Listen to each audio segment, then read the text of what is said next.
A temporada ainda é muito longa, mas pelo que a gente viu até aqui, Diogo Moreira tem sim potencial para brigar pelo título da Moto3. Esse é o assunto de hoje, aqui no Grande Prêmio.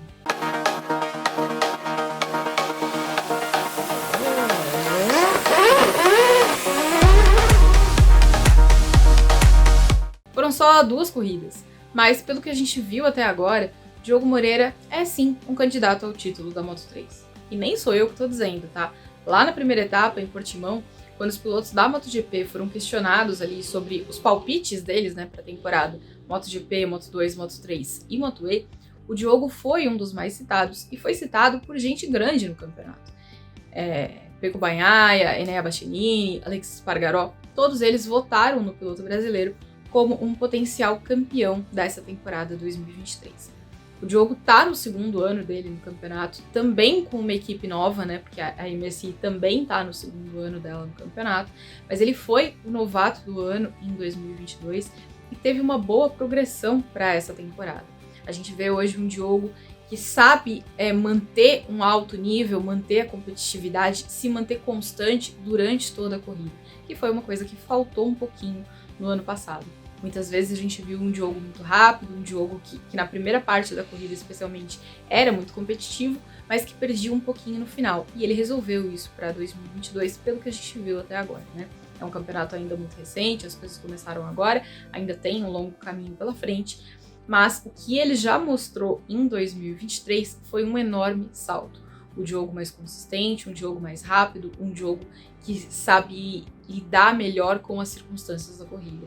A corrida em Portimão foi mais difícil, porque ele largou mais atrás, teve que escalar o pelotão, e a corrida na Argentina teve um cenário completamente diferente.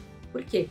Porque choveu e a Moto3 teve que encarar uma pista numa condição bem ruim, sem basicamente treinar nessas circunstâncias. Eles tinham feito um treino com asfalto molhado da L3, não era a mesma condição, porque não estava tão molhado quanto estava no domingo, e a Moto3 não tem mais o warm-up, que eles tinham, né, até o ano passado. Um pouco antes da largada, todas as categorias tinham um treino. Agora a Moto3 não tem mais, nem a Moto2. Só a MotoGP que ficou com um warm-up de 10 minutos. Isso foi inclusive o motivo da corrida da Moto2 ter sido cortada, né, a distância. Estava prevista mais de 20 voltas e aí eles cortaram para só 14. Se vocês me perguntarem, não faz sentido nenhum. Porque já que eles já tinham ido para a pista e já tinham que encarar uma circunstância que eles não conheciam, fazer 14 ou fazer 21 não ia ser tão diferente.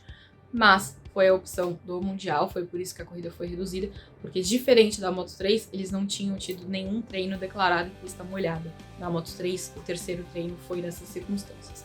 Mas foi uma corrida com uma dinâmica diferente, né? Porque a condição de pista era muito traiçoeira, foi uma corrida também bastante acidentada, a gente teve muitos pilotos ali que caíram, mas o Diogo soube não só driblar os acidentes, mas ele soube reagir. Por quê? Porque no começo da corrida ele fez uma boa largada, começou bem, mas aí teve um enrosco ali no primeiro pelotão, acabou caindo para 11º, e ele soube ir escalando o pelotão com calma. Então é um piloto que consegue dosar, né, a agressividade quando é necessária, sabe também preservar o equipamento, soube ser muito inteligente para reagir nessas circunstâncias. Eu já falei sobre isso outras vezes. O Diogo é uma amostra do como a educação é importante. E a educação, no caso dele, né, é motociclística. Por quê? O Brasil não tem uma base de motociclismo muito importante. Especialmente na época que o Diogo correu aqui, era uma base diferente. Hoje o cenário é muito melhor, porque hoje a gente tem um projeto da Yamaha com a R3 Cup, e a Yamaha tem permitido que outros pilotos brasileiros façam essa transição para a Europa, junto ali com o trabalho capitaneado pelo Alan Douglas, que é um trabalho muito legal, por sinal. Mas na época do Diogo, isso basicamente não existia. O Diogo foi descoberto pelo Alex Barros numa pista de motocross, o Alex viu o potencial nele, fez, né, essa transição para o asfalto, e aí graças ao investimento da Estrela Galícia, a cervejeira que lá na Espanha apoia muito o motociclismo, quando eles vieram para o Brasil eles quiseram fazer a mesma coisa, eles levaram o Diogo para a Europa e o Diogo fez a melhor base que a gente tem hoje, que é a do motociclismo espanhol. Ele fez as categorias menores por lá, correu com a Monlau, que é a escola técnica que formou o Marc Marques, por exemplo. E aí ele depois foi parar no Mundial Júnior, fez a Red Bull Lux Cup, que são duas das melhores categorias que a gente tem de formação de piloto no mundo. Então ele fez as melhores escolas, né? Ele esteve aonde os pilotos com quem ele compete estão. Porque às vezes é difícil isso, né? Se você faz uma base que é mais fraca, Não importa o quão bom você seja nessa base. Quando você chega lá fora, você encontra pilotos de outros níveis. Mas ele não. Ele já estava competindo com essas pessoas com que ele compete hoje.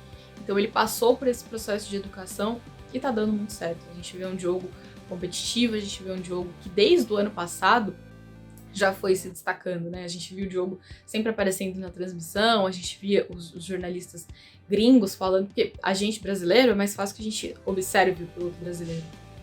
Mas os gringos, às vezes, eles têm um olhar mais neutro, porque eles têm mais pessoas para observar também. Mas a gente já via o Diogo chamando atenção, o fato de ter sido o melhor novato do ano também foi importante. Começou o ano sendo apontado por um monte de gente como um favorito e tá convertendo esse favoritismo em performance. A classificação de Portimão não tinha sido muito boa, mas na Argentina ele conseguiu melhorar isso. Claro, a gente ainda tem que ir com calma, não adianta ficar pressionando ele, tem que, manter a confiança, mas também manter a tranquilidade que ele precisa ter, porque ainda é um campeonato muito longo. É um campeonato que muita coisa pode acontecer, a gente está acostumado a ver uma Moto3 sempre imprevisível. Mas saiu de Termas de Rio Hondo na vice-liderança do campeonato e dando um monte de motivo pra gente se animar e esperar mais coisas deles.